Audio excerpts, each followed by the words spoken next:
बिलासपुर उच्च न्यायालय ने प्रदेश में 58% आरक्षण देने के राज्य सरकार के फैसले को किया रद्द।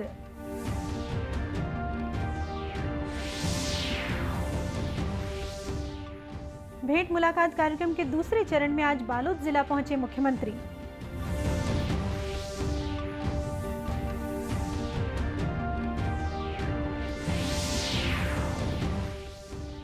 देश में अब तक 216 करोड़ 70 लाख से अधिक कोविड रोधी टीके लगाए जा चुके हैं।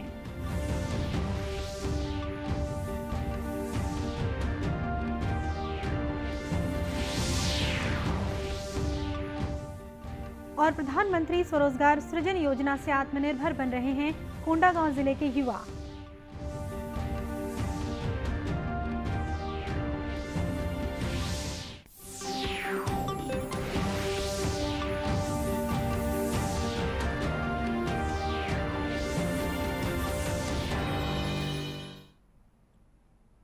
नमस्कार, आप देख रहे हैं दूरदर्शन समाचार।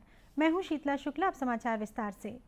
बिलासपुर उच्च न्यायालय ने प्रदेश में 58% आरक्षण देने के राज्य सरकार के फैसले को रद्द कर दिया है। आज मुख्य न्यायाधीश अरूप कुमार गोस्वामी और जस्टिस पीपी साहू की डिविजनल बेंच ने इस बारे में फैसला सुनाया। उच्च न्यायालय ने 50% से ज्यादा आरक्षण को असंवैधानिक करार दिया है। गौरतलब है कि सन 2012 में तत्कालीन मुख्यमंत्री डॉक्टर रमन सिंह ने सरकारी नियुक्तियों, चिकित्सा और इंजीनियरिंग कॉलेजों के साथ साथ अन्य कॉलेजों में प्रवेश पर 58% आरक्षण देने का फैसला किया था। इसके तहत अनुसूचित जाति के आरक्षण को 16% से घटाकर 12% कर दिया गया था और अनुसूचित जनजाति के आरक्षण को 20% से बढ़ाकर 32% कर दिया गया था, जिसके कारण आरक्षण के निर्धारित तय सीमा 50% से बढ़कर 58 हो गई थी। उच्च न्यायालय में इस मामले में अंतिम बहस 6 जुलाई 2022 को पूरी हो चुकी थी।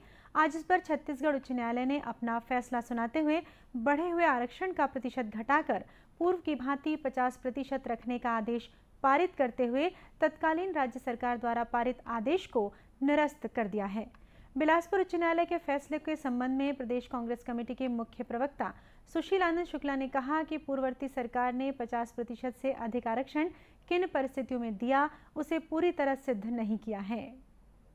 स्पष्ट तौर पे आदेशित है कि यदि कोई राज्य सरकार 50% से अधिक आरक्षण देती है तो उस राज्य सरकार की उन विशेष परिस्थितियों को सिद्ध करने की जवाबदारी होती है। लेकिन रमन सरकार ने इस जवाबदारी का सही ढंग से निर्वहन नहीं किया। एक मंत्रिमंडलीय उपसमिति भी उन्होंने बनाया था। उस उपसमिति के द्वारा दी गई अनुशंसा को भी माननीय कोर्ट के समक्ष रमन सरकार ने प्रस्तुत नहीं किया। हमारी सरकार आने के बाद एडवोकेट जनरल ने तत्कालीन मंत्रिमंडलीय उपसमिति के अनुशंसा को प्रस्तुत करने का प्रयास किया, लेकिन अदालत ने उसे यह कह के स्वीकार नहीं किया कि यह याचिका में जो शपथ पत्र है उसमें उसका उल्लेख नहीं। वहीं पूर्व मुख्यमंत्री डॉक्टर रमन सिंह ने आरक्षण के बारे में अपने बयान में कहा है कि वर्तमान राज्य सरकार ने इस पूरे प्रकरण को गंभीरता से नहीं लिया है और 32/12/14 हमने फैसला भी लिया और इस पे जब तक हमारी सरकार रही हम पूरी मजबूती से कायम भी रहे। आज कोर्ट का फैसला आया, इसका मतलब है कि वर्तमान सरकार ने इस पूरे मामले को उतनी गंभीरता से नहीं लिया जितना इस मामले को लिया जाना चाहिए था और आज आरक्षण वापस फिर कम हो चुका है। तो मुझे लगता है कि सरकार सुप्रीम कोर्ट में के बड़े वकीलों को लाकर इस गंभीर मुद्दे को पूरी ताकत के साथ लगाना था, मगर सरकार की गंभीरता दिख रही है कि आज फैसला उनके विरोध में आ गया। तत्कालीन सरकार के इस निर्णय के खिलाफ गुरु घासीदास साहित्य और संस्कृति अकादमी की ओर से 2012 में बिलासपुर उच्च न्यायालय में याचिका दाखिल की गई थी। मुख्यमंत्री भूपेश बघेल आज बालोद जिले के गुंडरदेही पहुंचे और वहां ग्रामीणों से भेंट मुलाकात की। मुख्यमंत्री ने अधिकारियों की समीक्षा बैठक लेकर उन्हें शिक्षा के स्तर में सुधार, स्कूल कॉलेजों का नियमित निरीक्षण, लोगों की समस्याओं का जल्द निराकरण और मुख्यालय में रहने के निर्देश दिए। इस दौरान श्री बघेल ने गुंडरदेही में 190 करोड़ रुपए के विकास कार्यों का भूमि पूजन और लोकार्पण किया।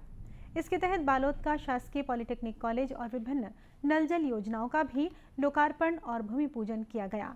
मुख्यमंत्री भूपेश बघेल ने ग्राम मालीघोरी में लोगों से भेंट मुलाकात की। राष्ट्रव्यापी टीकाकरण अभियान के तहत देश में अब तक 216 करोड़ 70 लाख से अधिक कोविड रोधी टीके लगाए जा चुके हैं। पिछले 24 घंटे में 13 लाख से अधिक टीके लगाए गए हैं। इसी अवधि में करीब 5,000 लोग स्वस्थ हुए हैं। देश में इस महामारी से अब तक 4 करोड़ 39 लाख से अधिक लोग स्वस्थ हो चुके हैं। पिछले 24 घंटे में 5,000 नए लोगों में संक्रमण की पहचान हुई है। वहीं प्रदेश में कल करीब 5,000 सैंपलों की जांच में 21 व्यक्ति कोरोना संक्रमित पाए गए। प्रदेश के 33 में से 10 जिलों में ही कोरोना संक्रमित लोगों की पहचान की गई। बाकी जिलों में कोई भी व्यक्ति इस बीमारी से संक्रमित नहीं पाया गया। राजधानी रायपुर में तृतीय लिंग समुदायों के कल्याण के लिए कार्य करने वाली संस्थाओं ने प्राइड मार्च का आयोजन किया। ये रैली घड़ी चौक से तेलीबांधा तालाब तक आयोजित की गई। रैली में नृत्य करते हुए समुदाय के लोग नजर आए। उन्होंने सामाजिक जागरूकता के लिए सांस्कृतिक कार्यक्रम भी आयोजित किए।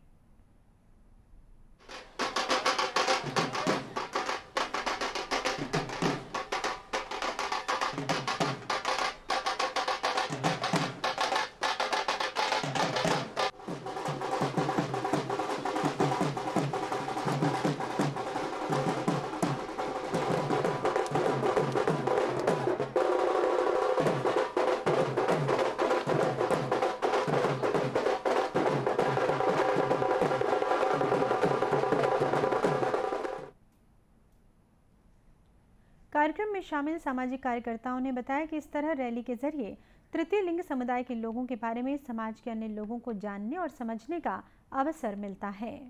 बहुत अच्छा लगता कि ये मेरी आज 59th प्राइड है, but coming to see that Chhattisgarh कितनी एक ट्रांस फ्रेंडली स्टेट है, जहाँ पे कितने पुलिस ऑफिसर्स ट्रांस कम्युनिटी से है।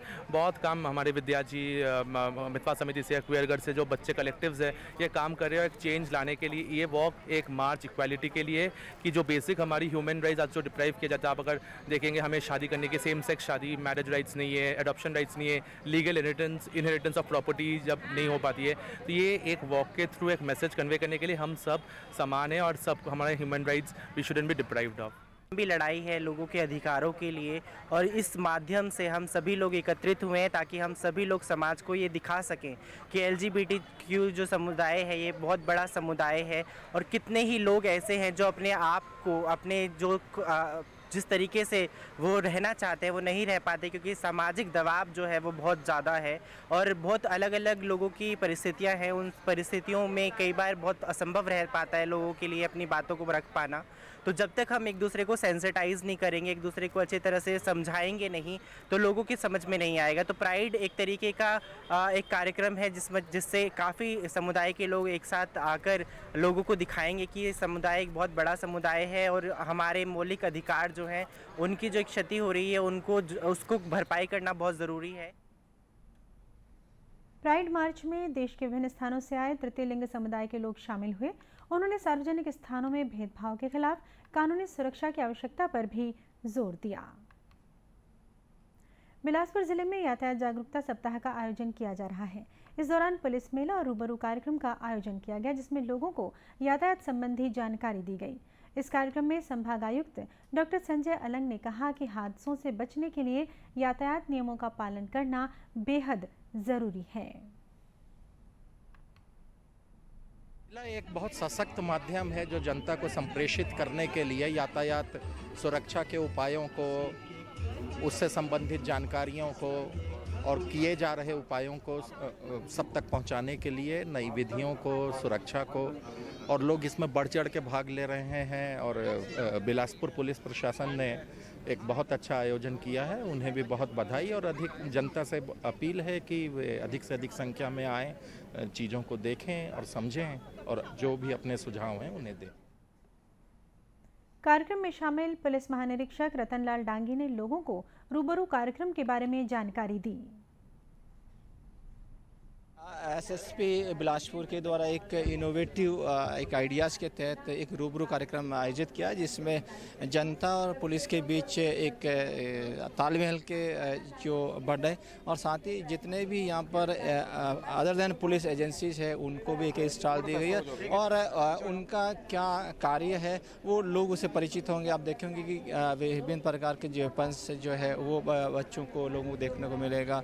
ट्रैफिक से संबंधित है, साइबर जागरूकता संबंधित है और इंश्योरेंस रिलेटेड भी है, और जो जेल है उसके द्वारा जो एक मैन्युफैक्चरिंग जो किया उसका भी प्रदर्शन है। साथ ही आप देख रहे हैं कि बच्चों के लिए भी एक अच्छा माहौल तैयार किया गया जहाँ सभी लोग खेल सकते हैं और एक मनोरंजन के रूप में। तो कुल मिलाकर के अच्छी शुरुआत है और निश्चित रूप से यहाँ के लोगों को भी फ़ायदा होगा और पुलिस और पब्लिक के बीच एक समन्वय बनेगा। कार्यक्रम में शामिल होने आए लोगों ने बताया कि रूबरू कार्यक्रम के जरिए उन्हें यातायात नियमों के बारे में जानने का अवसर मिला। रूबरू कार्यक्रम में साइबर जागरूकता, साइबर सुरक्षा, महिलाओं के अधिकारों की जानकारी के साथ ही फॉरेंसिक जांच के संबंध में भी लोगों को जानकारी दी गई। केंद्र सरकार की प्रधानमंत्री स्वरोजगार सृजन योजना कोंडागांव जिले के शिक्षित और हुनरमंद युवाओं के लिए वरदान साबित हो रही है। इस योजना के तहत उद्योग लगाने के लिए 25 लाख और अन्य रोजगार के लिए 10 लाख रुपए का बैंक लोन युवाओं को उपलब्ध कराया जाता है। जिला उद्योग केंद्र में इस बारे में युवाओं को प्रशिक्षण भी दिया जा रहा है। जिला उद्योग केंद्र के महाप्रबंधक AK टोप्पो ने बताया कि जिले में अब तक 372 लोगों को इस योजना का लाभ दिया जा चुका है। केंद्र के माध्यम से शिक्षित बेरोजगारों के लिए प्रधानमंत्री स्वरोजगार योजना सृजन कार्यक्रम का संचालन किया जाता है, जिसमें जो युवक युवतियाँ जो बेरोजगार हैं वो अपने स्वयं का रोजगार स्थापित करने हेतु बैंक के माध्यम से लोन मुहैया कराते हैं और उसमें उद्योग के लिए 25 लाख, सेवा व्यवसाय के लिए 10 लाख और का ऋण उपलब्ध कराया जाता है। अभी तक कोंडागांव जिले में 372 लोगों को स्वरोजगार स्थापित करने हेतु लोन मुहैया करा गया है। इस योजना के माध्यम से युवाओं ने अपना रोजगार शुरू किया है और अपना जीवन यापन कर रहे हैं। इन्हीं में से एक रागिनी जायसवाल हैं, जिन्होंने महिलाओं के लिए जिम खोलने के लिए लोन लिया है। रोजगार योजना कार्यक्रम के तहत लोन लेकर के 5 लाख का लोन सेंक्शन करवा के अपना कार्य स्टार्ट किया था। मुझे फ़िटनेस के फील्ड में शुरू से ही रुचि रही है। बतौर प्रोफेशन मैं नेशनल प्लेयर भी रह चुकी हूँ बैडमिंटन के फील्ड में, और उसके बाद मैंने अपना फ़िटनेस का फील्ड स्टार्ट किया महिलाओं के लिए। पहले मैं एक जिम पे कार्यरत थी जहाँ पे मैंने कमर्शियल ट्रेनिंग दी है जेंट्स और लेडीज़ दोनों को, और उसके बाद फिर मुझे लगा कि जेंट्स के लिए ऑप्शन तो बहुत है बट लेडीज़ के लिए नहीं है, इसलिए मैंने ये अपना ये फील्ड जो स्टार्ट किया है सिर्फ और सिर्फ प्रॉपर लेडीज़ उनकी हेल्थ को, उनके स्वास्थ्य को ध्यान में रखते हुए किया है।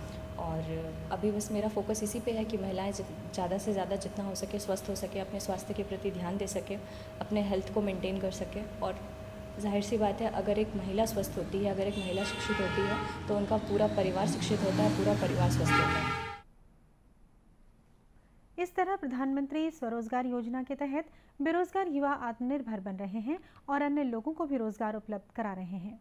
और अब कुछ खबरें जिलों से।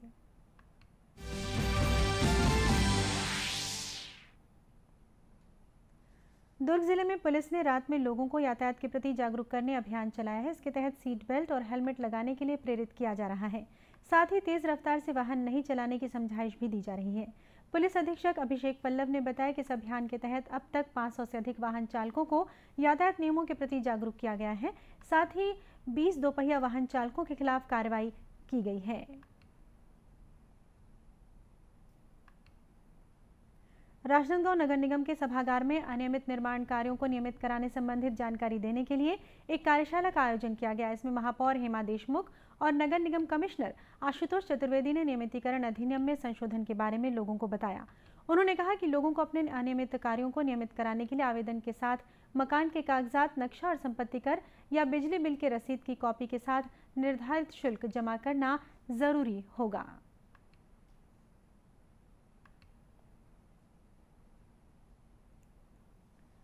दिव्यांग बच्चों के हुनर को लोगों के सामने लाने भिलाई में अभिव्यक्ति की उड़ान कार्यक्रम का आयोजन किया गया। इसमें जिले के विभिन्न स्कूलों के दृष्टिबाधित और मूक बधिर बच्चों ने अपनी प्रतिभा का प्रदर्शन किया। कार्यक्रम में शामिल भिलाई इस्पात संयंत्र के प्रभारी निदेशक अनिर्बान दासगुप्ता ने कहा कि ऐसे कार्यक्रमों से दिव्यांग बच्चों को आगे बढ़ने की प्रेरणा मिलती है। कार्यक्रम में दुर्ग जिले के पुलिस अधीक्षक अभिषेक पल्लव ने बच्चों की प्रतिभा की सराहना की। और इसी के साथ ये समाचार बुलेटिन समाप्त हुआ। नमस्कार।